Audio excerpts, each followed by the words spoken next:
Good afternoon, good evening, and good morning, wherever and whenever you may be. I'm delighted to find you all here tonight at Frances Hardinge's event to celebrate her wonderful new book, Deeplight. My name is Beth Cochrane, and I'm so pleased to welcome you here tonight to this event, which is part of the Wigton YA Festival, which is sponsored by the wonderful Holyrood Trust and the Scottish Children's Lottery. I am delighted to introduce to you the wonderful Frances Hardinge here, and also to introduce you to her new book, Deeplight, which is available on the Wigton Book Festival online shop. I would encourage you to make your purchases before they are completely sold out. This evening I am just going to tell you a little bit about Frances, and then I'm going to engage her with some lovely questions.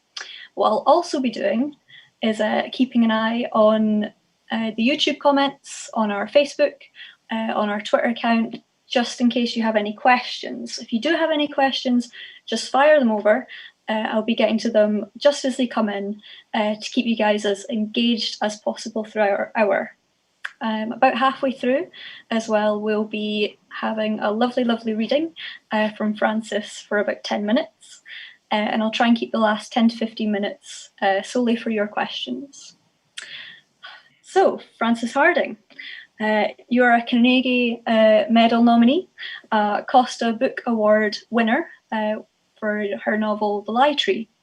Now that was in 2015, and I believe was the first YA novel to win that prize since Philip Pullman's 2001 The Amber Spyglass. Deeplight is, I believe, her 9th novel, and her short fiction has been published far and wide across the land in magazines and anthologies. My final little bit of housekeeping tonight before we move into the good stuff. Please be aware that this is a YA event. There also may be some vulnerable people in the audience, so in your comments and your questions, please keep them respectful, keep them kind, and watch your language, and we'll have a great time. If you have any concerns at any point, please just let our moderator know, and we will make sure everything's all right. Enough from me. Frances, how are you? I'm very well, thank you for having me. It's a pleasure to have you indeed. I was wondering if we could start off our chat tonight with you just telling us a little bit about Deeplight. Yes, absolutely. Deeplight is a very weird book, but then again, most of mine are. Imagine a chain of islands made up of hundreds of islands stretching for thousands of miles. This is the Myriad. This is the setting for the book.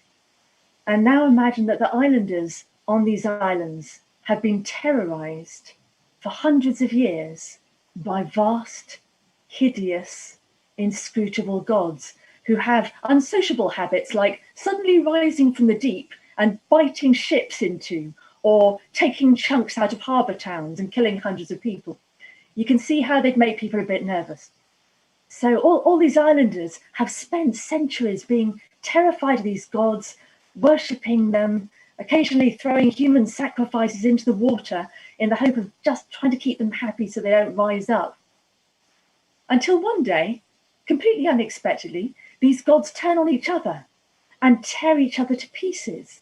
And this causes tidal waves and destruction. Hundreds of people die. But when the waters settle, all the gods are dead.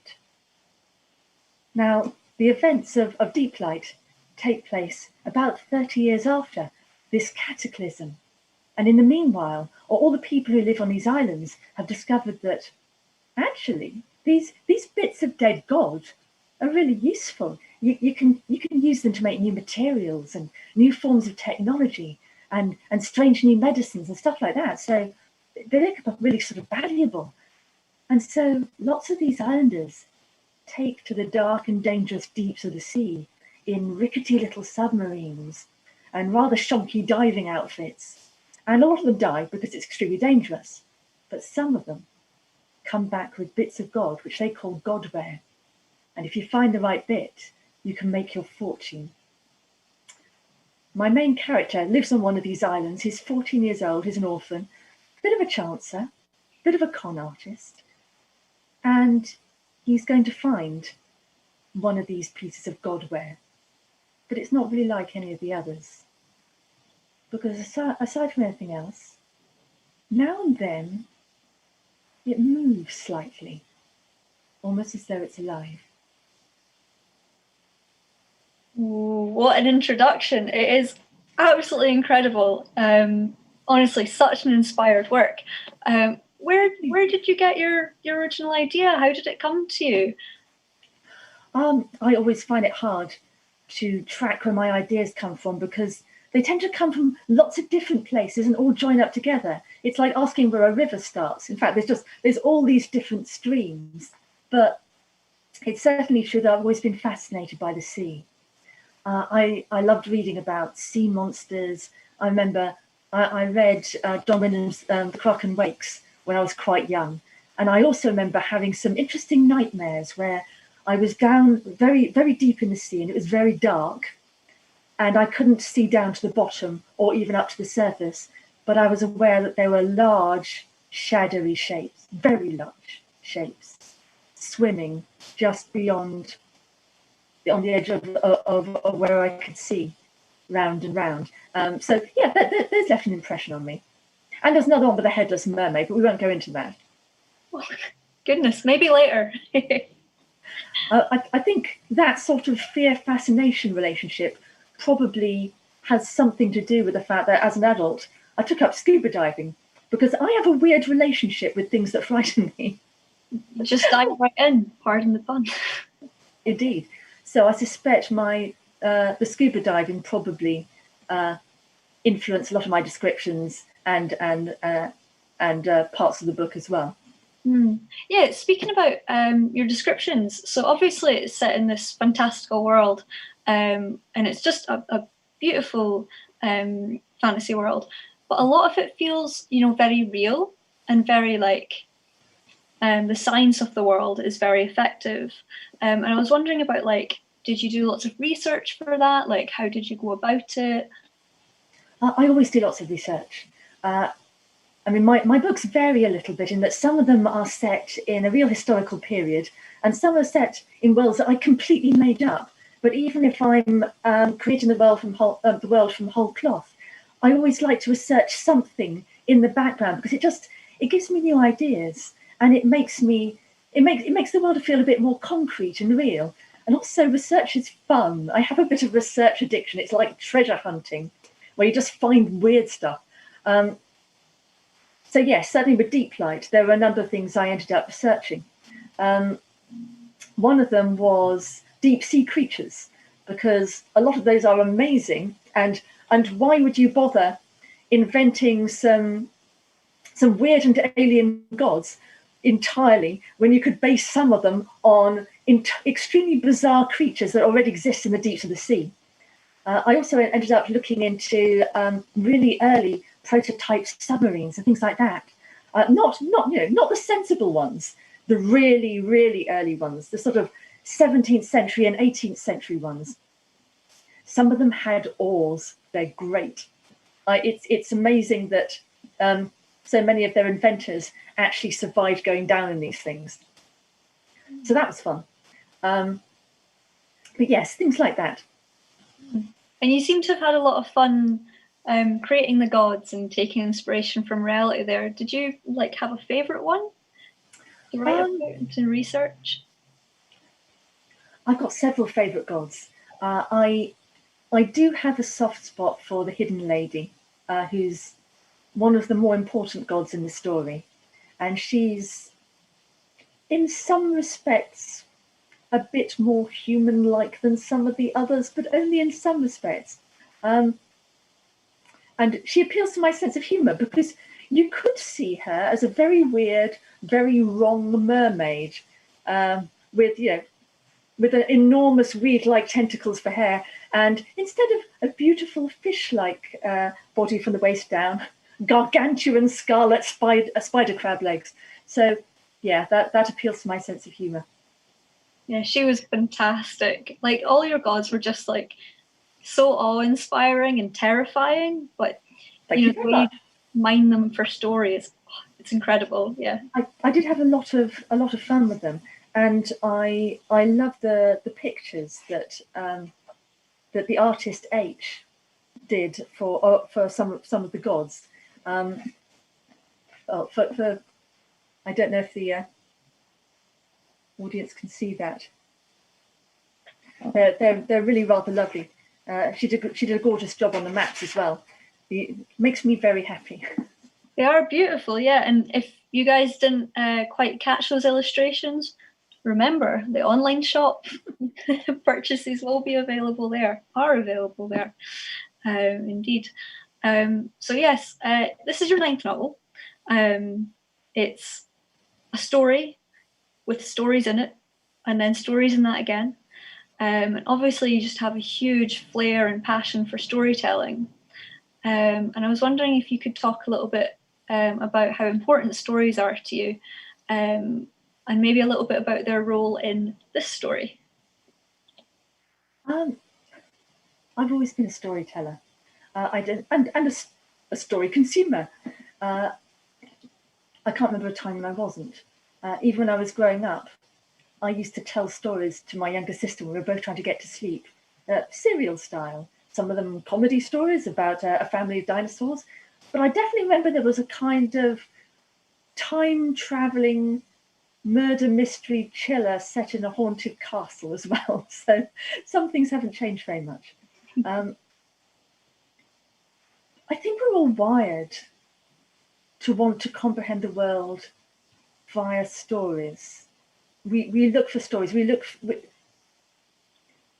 It's the way we can comprehend things and process things much more easily than if we're handed a bunch of figures. And sometimes that means that we're manipulable. A false story or a story that's too simple can be more tempting than a complicated truth. But stories are also the way that we can explore ideas. They're a way in which we can expand our empathy.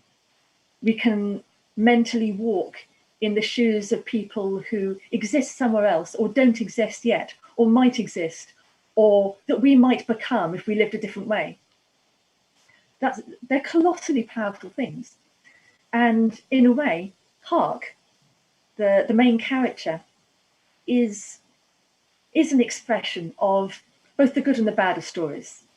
He is a born storyteller, and at the start he's a bit of a con artist, like I say. He's good at telling a story, and quite often he is telling a story because he wants something or because he's trying to get out of a scrape. Which I think one can cut him a little bit of slack for that because he's trying to survive. He's trying to survive in quite difficult circumstances. But at the same time, he loves listening to stories and he has a fascination with other people's stories. He naturally wants to make that leap to empathize with other people, and that's actually quite a good quality. That's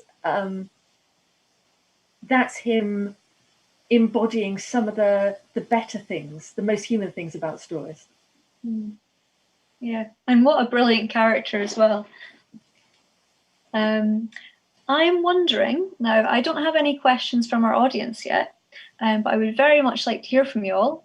So a reminder that YouTube comments, tweets and Facebook comments are all very, very welcome.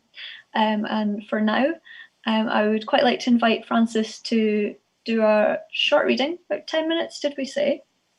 Yeah, about that. Lovely. Okay, so get your thinking caps on, guys, because we do want to hear from you. That's one of the wonderful things about being able to do this online is, we can just take your questions whenever. So we want to be able to utilise that. Yeah. But for now, I'll leave you with Frances. Yeah, be warned, if you don't ask enough questions, then I'll just keep talking to you about deep sea fish. You have been warned. Okay, I'm going to read an extract from quite near the start of the book. At this point, Hark is still at on his home island of Lady's Crave. As I mentioned, he's a little bit of a chancer. And so he is, as well as as well as being a con artist, he'll kind of sometimes get himself employed as a local guide or something like that. Now, this is a bit of a gala day for this island, because this big salvage submarine called the Abysmal Child has gone out to try and recover some of the hidden lady, the god I mentioned before, and bring it back. So that, but this is quite valuable salvage, and so the island's very excited about this. That everyone on the island has come out to the harbour, this festival feeling, and nearly all the good seats are covered, but a merchant and Hark, who's serving him as local guide, have managed to get a nice high seat from which they can watch as this big submarine returns to port. And at this point, it's just arrived.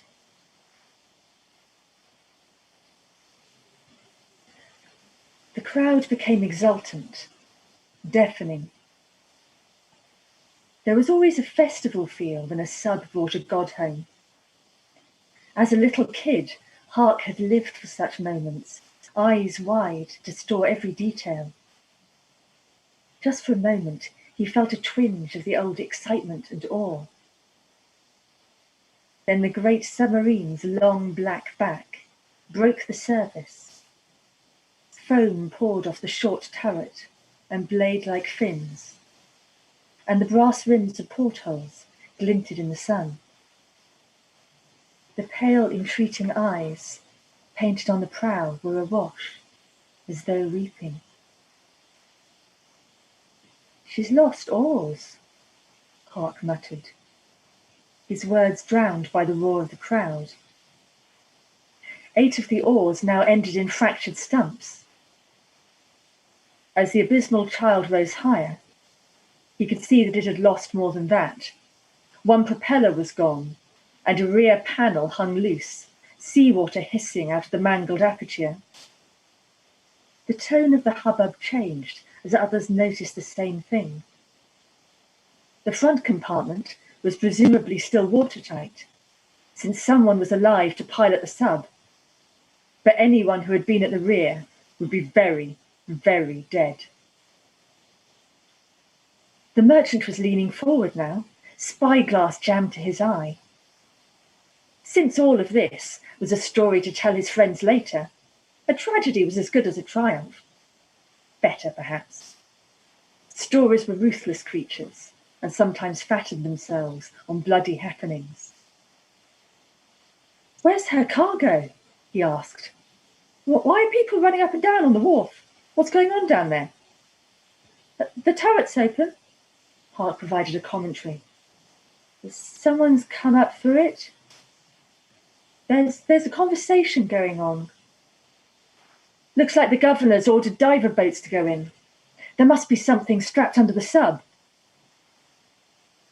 The governor's guards along the waterfront readied their harpoon guns and wind guns to make sure that only the permitted diver boats approached.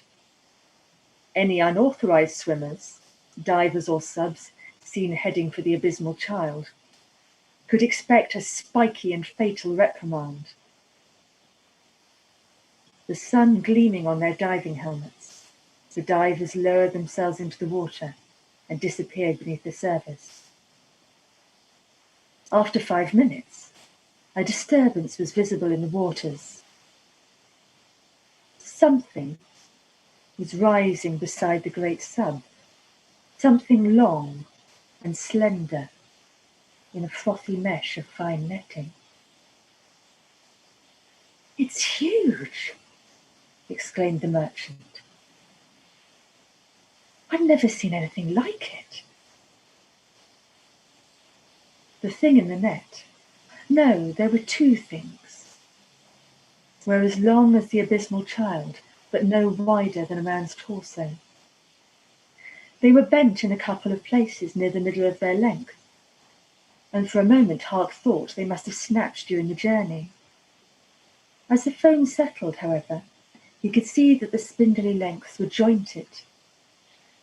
Beneath the floating net, he glimpsed the mottled red and white of their shell, draped with black weed and studded with limpets.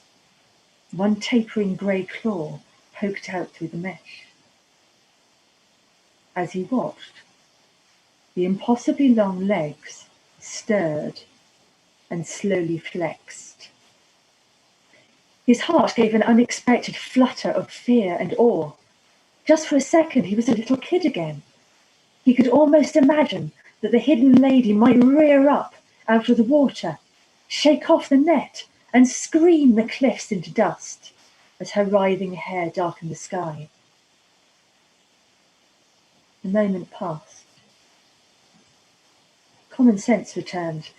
He knew that the uncanny motion had just been caused by the waves, manhandling from the divers, and nothing more. "Is that her?" asked the merchant, tugging at Hark's sleeve. "Is that the hidden lady?" "No," said Hark. "I mean, yes, a piece of her. 2 of her legs. Spider crab legs the length of a schooner. It was a great find, but there was a tight, disappointed feeling in his chest. What had he been hoping for? "I thought she was meant to be one of the more human ones," said the merchant. "She was," said Hark. Now she was Godware, and Godware meant opportunities. The investors would have their cargo jealously guarded as it was hauled up by cranes and dragged to the waiting warehouse. They wouldn't relax until every last ounce had been carved up, weighed, scraped, sold or boiled for glue. In the meanwhile, hundreds of other eyes were watching for chances. A shard of shell, a smear of ichor, a spoonful of pulp could sell for more than a month's wages. Yay! Thank you so much. That was wonderful.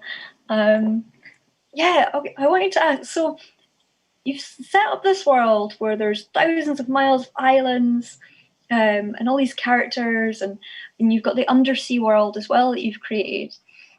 Like, what was the most challenging thing about creating an entirely new world, a completely new fantasy world? Well, there was certainly one bit I didn't want to get wrong.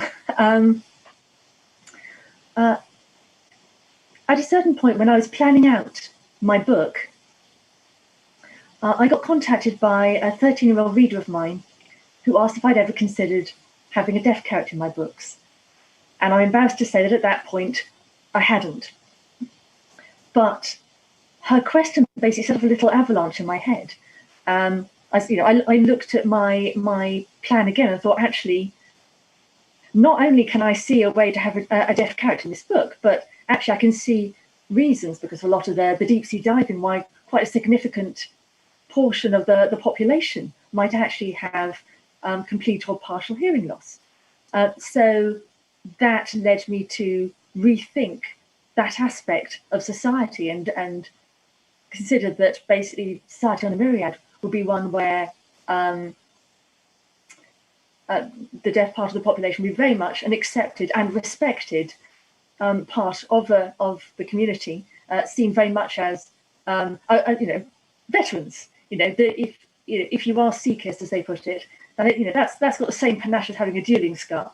Very much looked up to, and pretty much everyone on the islands would know sign language.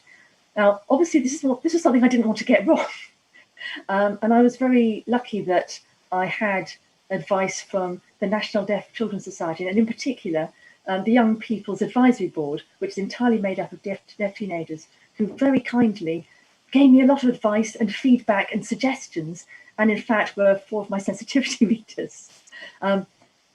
This is why the book is dedicated to them.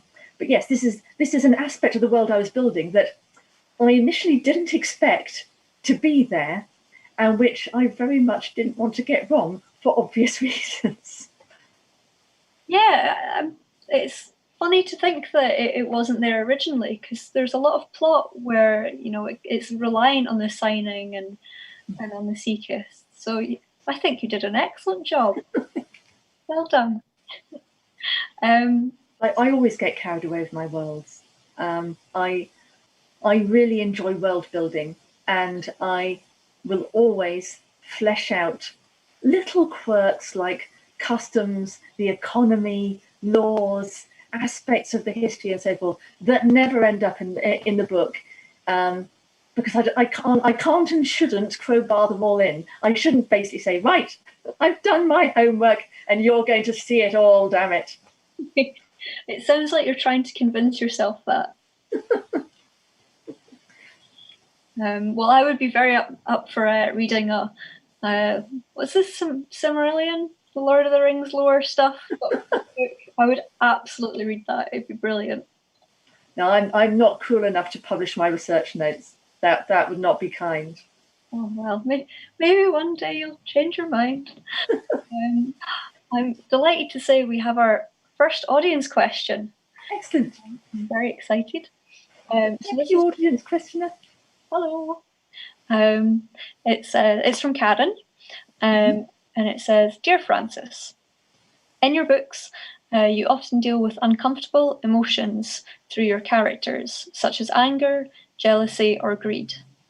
Why do these themes interest you, and do you plan to include these themes, or do they just unfold as you write? Love your books. Thank you." Oh, thank you very much, Karen. It's true. I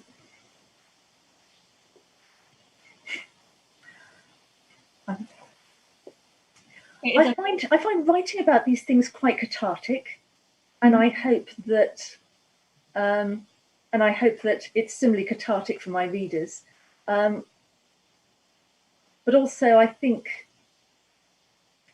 I find flawed and complex characters more easy to write about. If they were perfectly sunny and simple, I think I might lose interest in them quite quickly.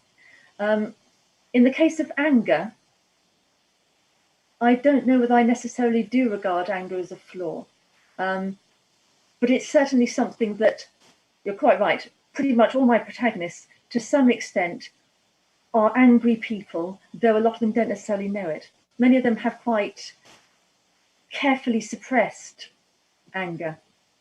And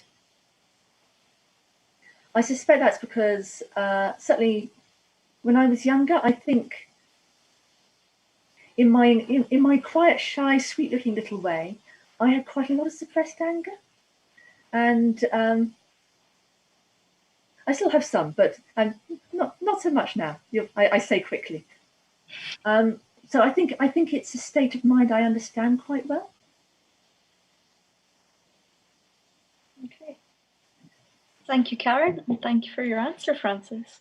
Speaking about characters there, do you have like a specific process that you go through when you create a character? Or, I know some authors say characters speak to them, or is it that they speak to the author? Is that more what happens for you, or? It varies. Some of them are more stubborn than others. There are some characters that are really easy to write because I can hear them very clearly in my head, and sometimes the difficulty is actually getting them to shut up. I've been writing this character talking for a page. I should maybe stop them talking now. But quite often these are not the main characters. My main characters tend to be awkward. They're the ones that I tend to get to the point of almost wanting to shake to get them to talk to me and open up, because I am their creator. They should tell me what they're thinking. So Hark wasn't too bad. I had some trouble getting Makepeace from A Skinful of Shadows to talk to me. Characters like Eponymous Clent in Fly By Night, no problem. Myrtle in The Lie Tree, no problem. Both of those talk to me just fine, almost ad infinitum. Nice. Did you have a favourite character in Deeplight? Well, in Deeplight, I probably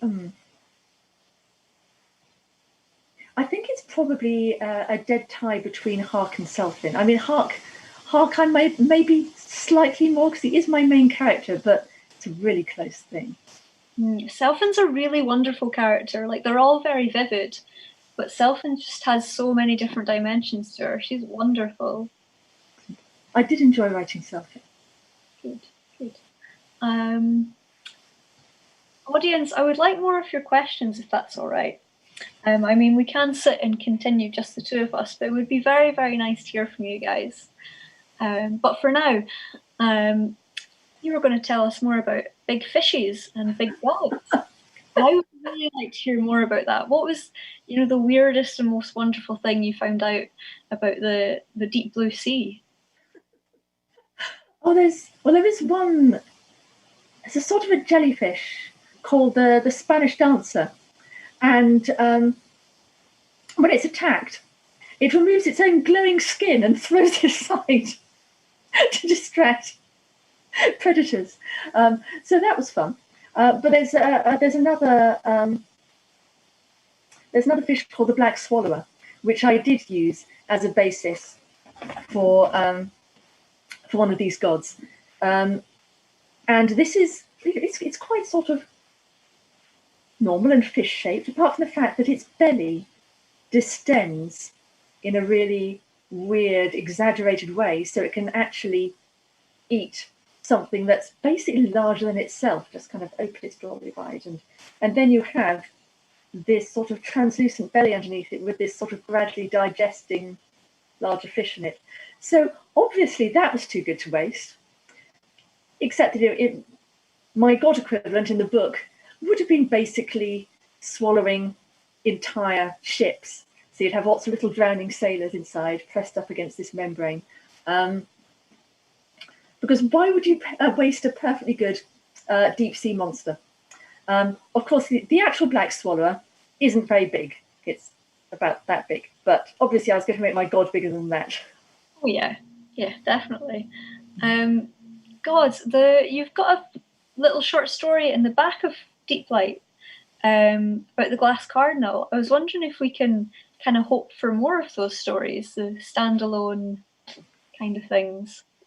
Well, I've written about 6 of those altogether, and I think they've been used as special content on several occasions. There's I think there was one particularly at the back of the Waterstones edition, and I think others have been used for promotional material in various places. I think there was some talk at one point of them being released as a little volume altogether. They're all very, very short though. I would love that. I would read that very quickly. I'd be happy to write more of those. They were actually quite fun. I will petition your publisher if I have to. I'm delighted to say, Frances, we have our second audience question. Excellent. Excellent indeed. So we've got one from Kate. And Kate asks, did you always intend to write YA fiction? Will I take these in separate parts? There's 3 questions in here. I'm going to read them out, but if you need reminded, just let me know. So Kate asks, did you always intend to write YA fiction? What do you see as different if you were to write adult fiction? And any intention to write for a younger or older audience in the future? Okay, so the first of those questions, did I always intend to write for YA fiction? No, it just sort of happened. When I first started sending off some of my writing, I was actually a teenager. I started doing that when I was about 16, and at that point, I wasn't an adult writing for teenagers. I was a teenager trying to write for adults. So I was sending these short stories that to various different magazines and getting rejection letters. The nicest rejection letter I got was, it said something along the lines of, "We really liked your story. We wish we knew what it was about." So my writing was already kind of weird. Okay. And then in my 20s, I was still writing a ton of short stories. It was only when I started, I had this writers group with a friend of mine called Rhiannon Lassiter, who's very talented, published author, has been since she was 19. And we were both working on different books. And quite early on, she said, okay, have you noticed that your book is a children's book? And I hadn't. And she was right. And as soon as she said that, the book came to life in my head, and I understood how it worked, and wrote that and submitted it, having been heftily nudged by Rhiannon, and got a book contract. So, but even then, people weren't quite sure what I was, because a lot of my main characters were about 12, and I had a dark, complicated plot with a body count, no romance, and so people couldn't really decide if I was middle grade or YA. And so for a while they decided I was middle grade, and more recently they seem to have retroactively decided that all of them were YA. And I don't know. I write the books and then people tell me what they are.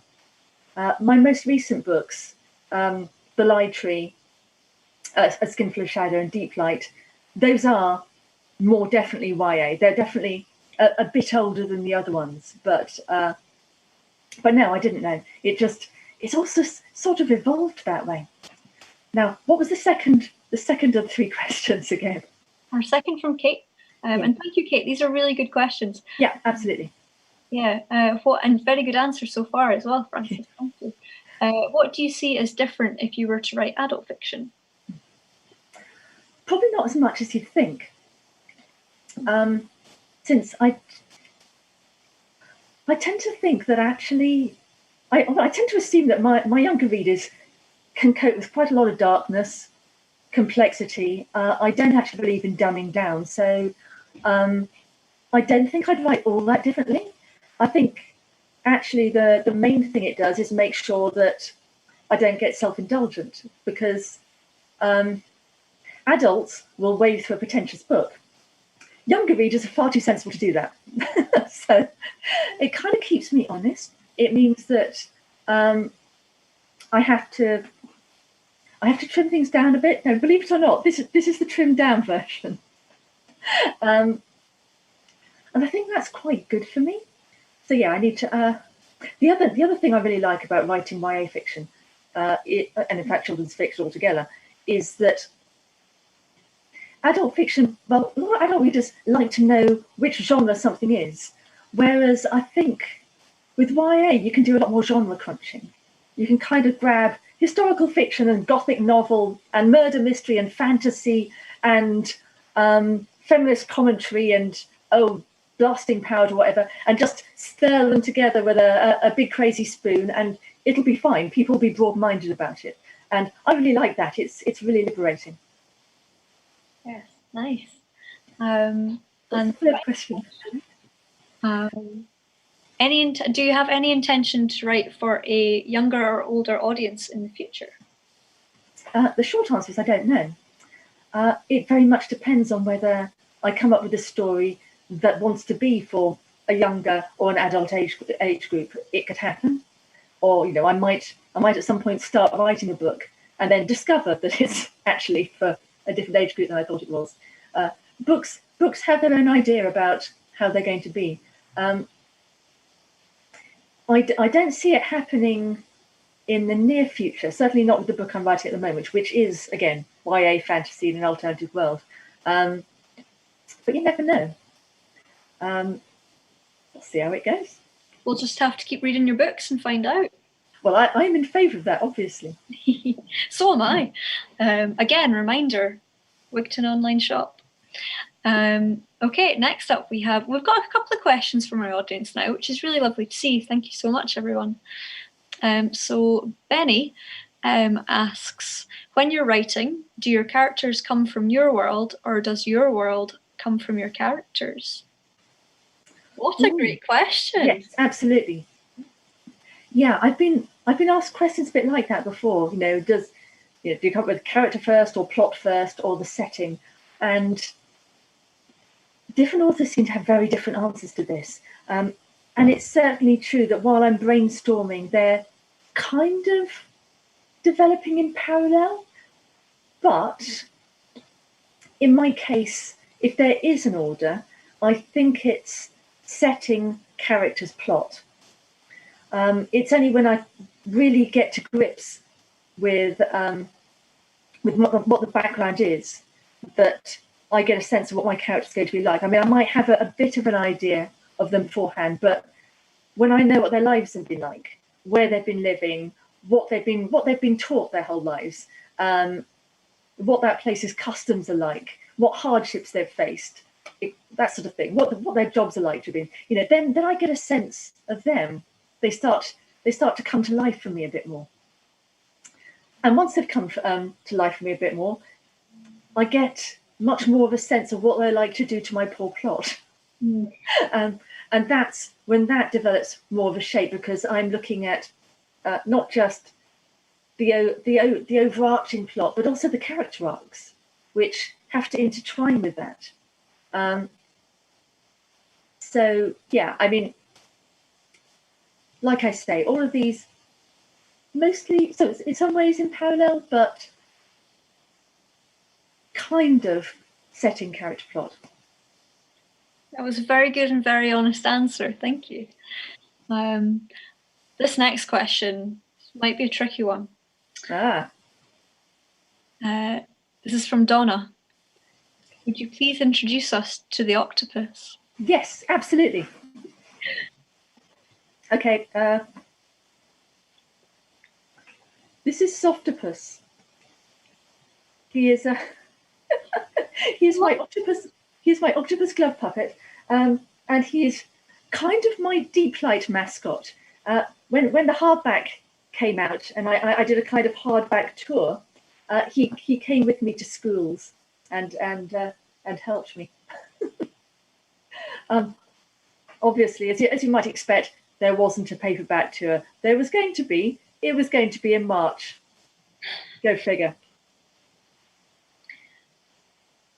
Well, at least, we get to do this online event, which yes, in a way... I do get to introduce you to Softopus, so, In his own habitat as well. Yes, absolutely. Very important.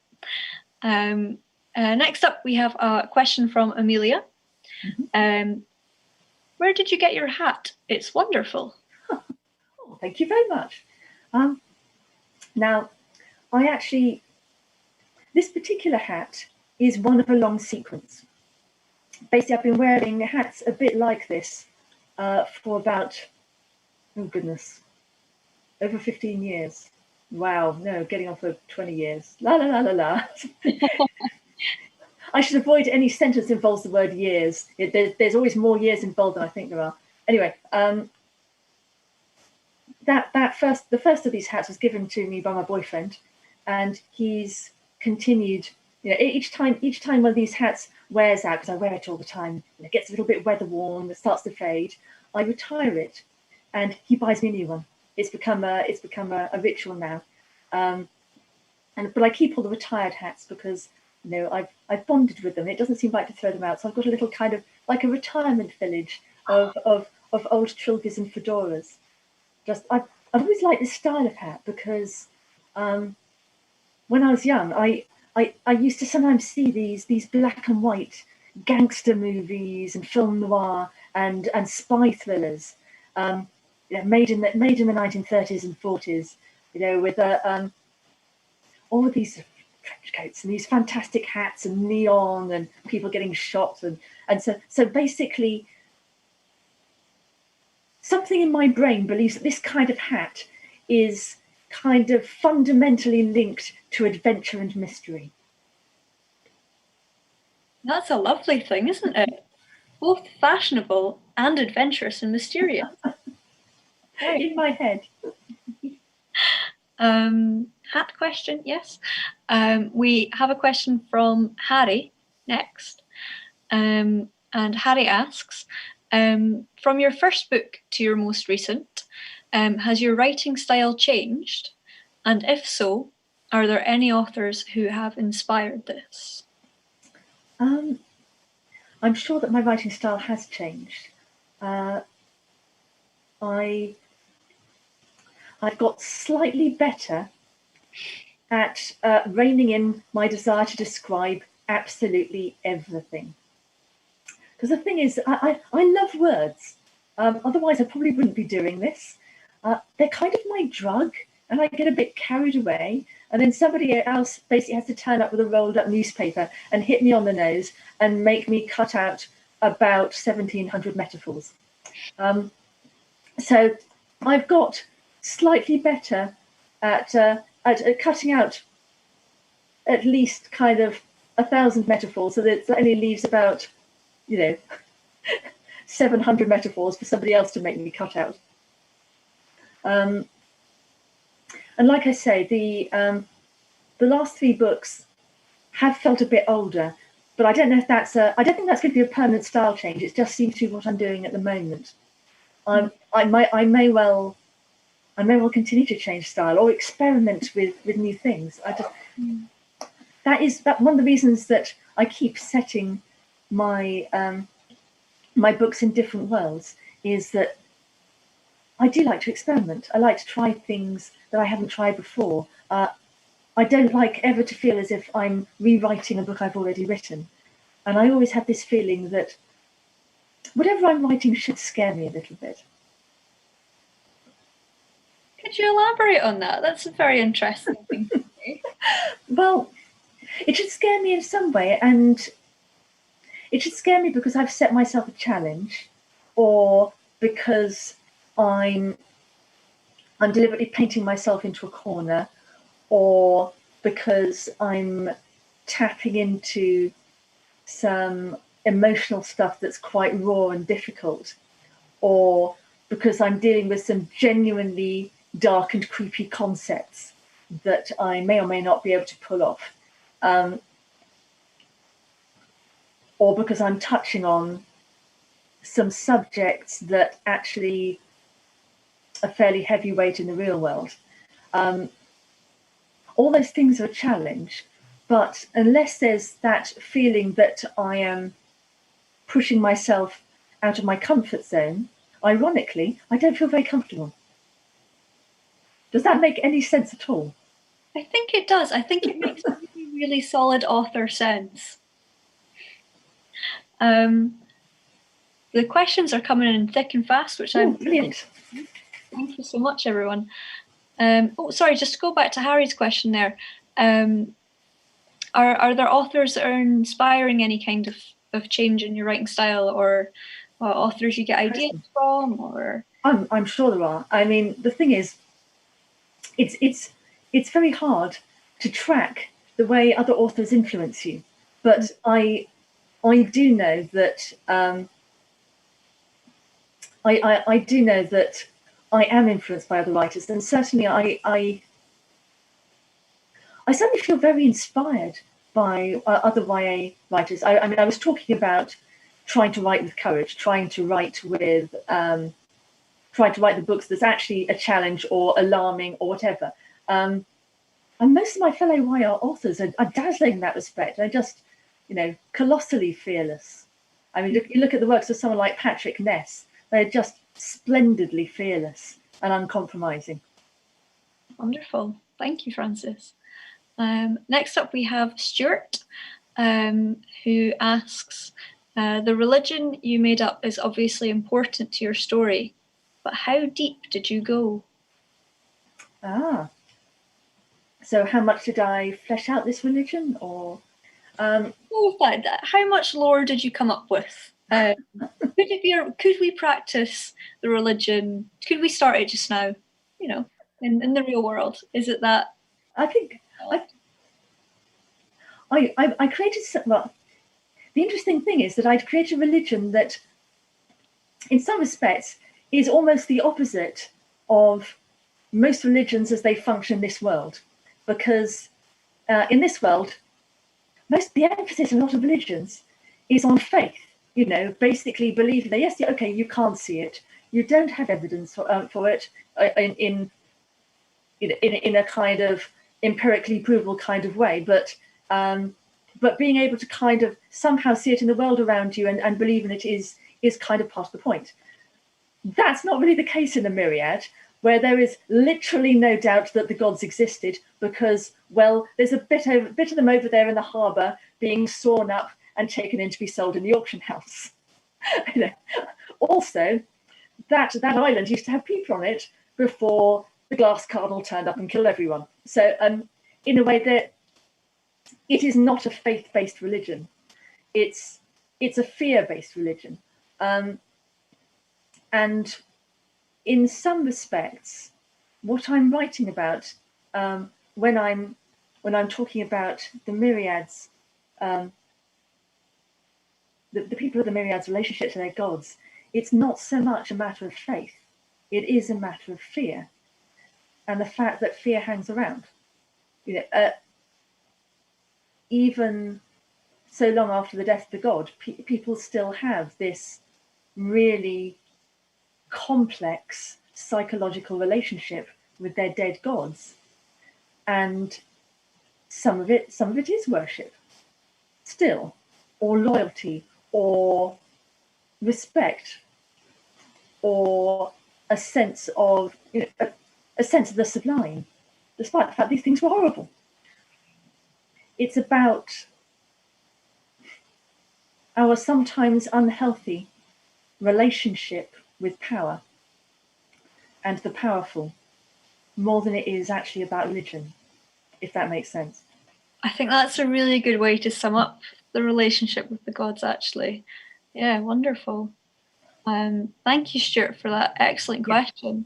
From Stuart, we move to Steve. And Steve asks, what did you read as a child? Did those authors inspire you? I read a lot, and yes, they definitely inspired me. If I wanted to list all the authors who inspired me, then I think we might run over time. But Susan Cooper and Alan Garner and writers like that very definitely did.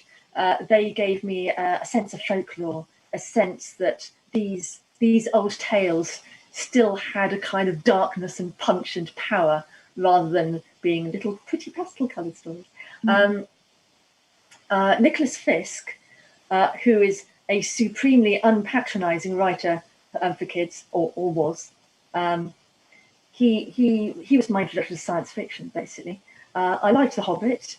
I remember really liking The 13 Clocks, which has a lot of wonderful made-up words, just with evocative sounds, and I really enjoyed that.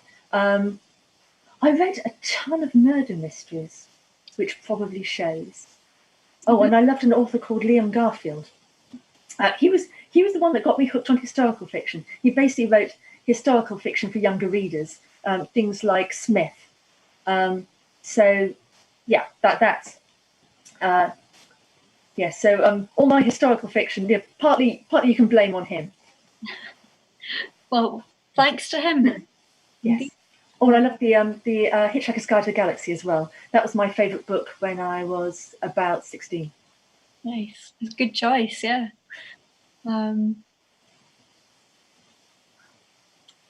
you are allowed to ask another question. Don't you worry. So, the natural world is a recurring theme in your books, Frances. Did you like being outdoors when you were growing up? And did you have any pets? I did like being outdoors. There was one point where we were living on this kind of hilltop house. It was quite a large garden, and occasionally deer would wander into it and things like that, which was quite nice. So yeah, I did enjoy that. We did have pets. We had cats, and we didn't know at that point that I was allergic to them. The thing is that I was also allergic to the house dust that was completely filling this old house. So none of us could tell which of my sneezing was due to the cats and which was due to hay fever or the house dust or whatever. I only worked that out when I was an adult. I do still love cats, but now we don't actually have one because my partner thinks we probably shouldn't make me allergic to our house. But that's certainly lasted. I do love the natural world. I'm a rubbish gardener though. I kill plants like you wouldn't believe. I've had cacti that die of thirst. It's impressive. It's quite the accolade. I think I'm going to take these two questions that have come up, and I think that might be all that we have time for after these two, but we'll see how we go. So our next one, possibly penultimate, is from Maurice and asks, what's next for you, Frances? Well, I'm writing another book at the moment. It's again, like I say, it's YA, it's fantasy, set in an alternative world, and I don't want to say too much about it, but the storyline does involve curses, unreliable geography, old pacts with strange powers, and a creature quite a lot like a kelpie, amongst other things. Oh, I can't wait. That's going to be amazing. Our possibly last question is from Harry. And then, how did it feel winning the Costa Book Award? Pretty amazing. Yeah, I did not see that coming. As previously mentioned, usually the children's book doesn't. To explain how this works, you get 5 Costa winners, only one of which becomes Costa Book of the Year, and they're all different categories. And children's books is just one of those categories. And apart from one year where Philip Pullman had won the Costa Book of the Year, no other children's book ever had. So I was pretty sure I wasn't going to, because, well, I'm not noticeably Philip Pullman. And the book his favourite was this other book called Baloney. And at the point where they announced the winner, I had several seconds of thinking, well, that's a funny way to pronounce Baloney. Oh, hang on. And there's camera footage of me doing this expression of sheer shock, like an electrified goldfish, just before a nice person pushed me towards the stage, and I managed to make a speech with actual sentences somehow. That's amazing. That's such a lovely story. And congratulations. I know a few years too late, but well done anyway. I'm just going to ask my final question. Sorry, guys. I've got through them all, so hopefully that's you all happy.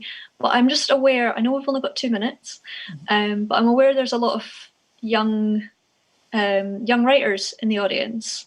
And I was wondering, if you have one piece of advice for a young writer, what would that be? Usually it's be stubborn.